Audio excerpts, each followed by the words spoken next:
Assalamualaikum warahmatullahi wabarakatuh.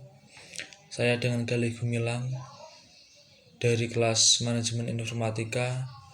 Saya ingin menjawab UTS dalam matkul Pendidikan Agama Islam.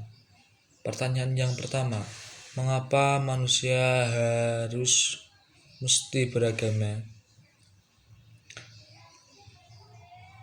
Pertama, karena manusia ingin bertahan hidup untuk tetap menjadi makhluk Tuhan yang mulia. Untuk itu manusia harus beriman dan beramal saleh. Bagian utama bagi agama Islam. Dasar jawaban ini mengacu pada surat At-Tin ayat 4-6 yang berbunyi, sesungguhnya telah kami jadikan manusia itu dalam bentuk atau konstruksi yang sebaik-baiknya. Kemudian kami kembalikan dia menjadi serendah-rendahnya, yang makhluk yang paling rendah, kecuali mereka yang beramal soleh dan yang beriman. Mereka mendapat pahala yang tidak berkesudahan. Yang pertanyaan yang kedua, jelaskan keterkaitan Al-Quran, hadis, dan Al-Ra'yu sebagai sumber ajaran Islam dan berikan contohnya. Tentu saling berkaitan. Al-Quran merupakan firman atau perkataan Allah Subhanahu wa Ta'ala yang dibukukan untuk dipelajari. Sedangkan hadis merupakan perkataan sifat perbuatan yang telah ditetapkan oleh Nabi Muhammad SAW dan sebagai isinya untuk mendalami Al-Quran yang bersifat mutlak.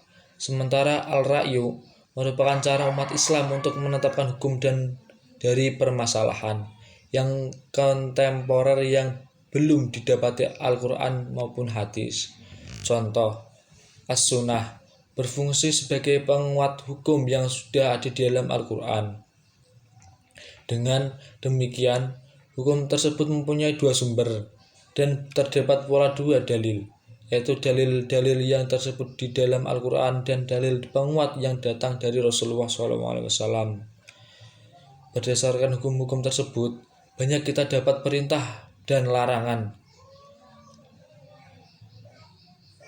Tidak ada perintah mentauhidkan Allah, berbuat baik kepada kedua orang tua, mendirikan sholat, membayar zakat, berpuasa di dalam bulan Ramadan, ibadah haji ke Baitullah, dan di samping itu dilarang menyekutukan Allah, menyakiti kedua orang tua, serta banyak lagi.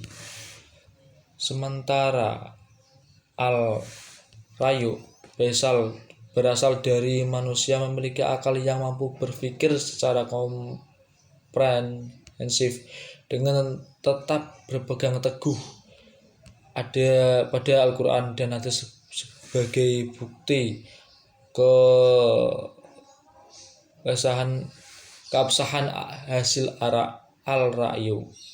Namun perlu digarisbawahi bahwa akal dan ra'yu memiliki perbedaan dalam pengertiannya.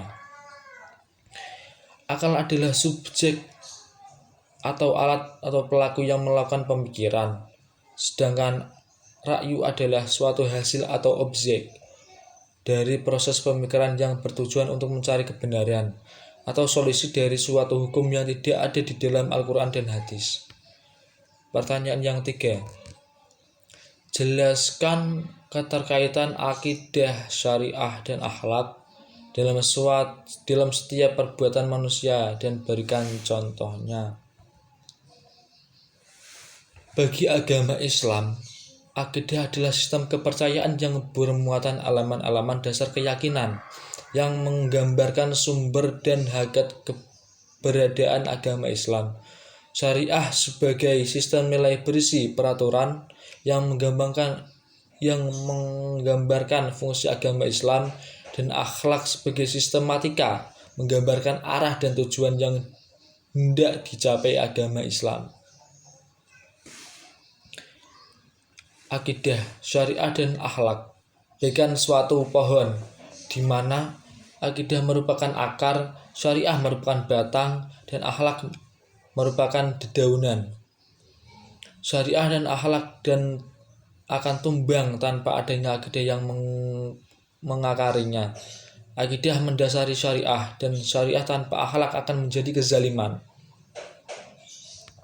Seseorang bisa dikatakan sebagai muslim yang baik ketika ia memiliki akidah yang lurus, kuat sehingga mendorongnya untuk melaksanakan syariah yang hanya ditujukan pada Allah, dan tergambar akhlak yang terpuji pada dirinya. 4. Politik merupakan bagian penting menegakkan ajaran agama Islam. Berikan gambaran mengenai politik Islam di Indonesia dan tegaknya ajaran Islam. Secara teologis, politik dan agama tidak bisa dipisahkan. Menurut pemahaman Islam, Al-Quran memperlakukan kehidupan manusia sebagai suatu keseluruhan yang organik. Artinya, semua bidang kehidupan manusia harus dibimbing oleh petunjuk-petunjuk yang bersumber dari Al-Quran, termasuk di dalamnya adalah kehidupan politik. Karena itu, perkembangan politik di Indonesia tidak bisa dilepaskan dari pergulatan politik Islam di Indonesia. 5. Jelaskan arti penting toleransi beragama baik dalam pengertian internal maupun eksternal. Yaitu toleransi antar umat beragama merupakan hal yang penting untuk dimiliki setiap orang di saat ini. Apabila semua orang mempunyai sikap toleransi yang tinggi, maka ini akan meminimalisir terjadinya konflik antar umat beragama, dan kehidupan pun akan hidup dengan tentram dan damai. Demikian dari saya. Kurang lebihnya saya mohon maaf. Wassalamualaikum warahmatullahi wabarakatuh.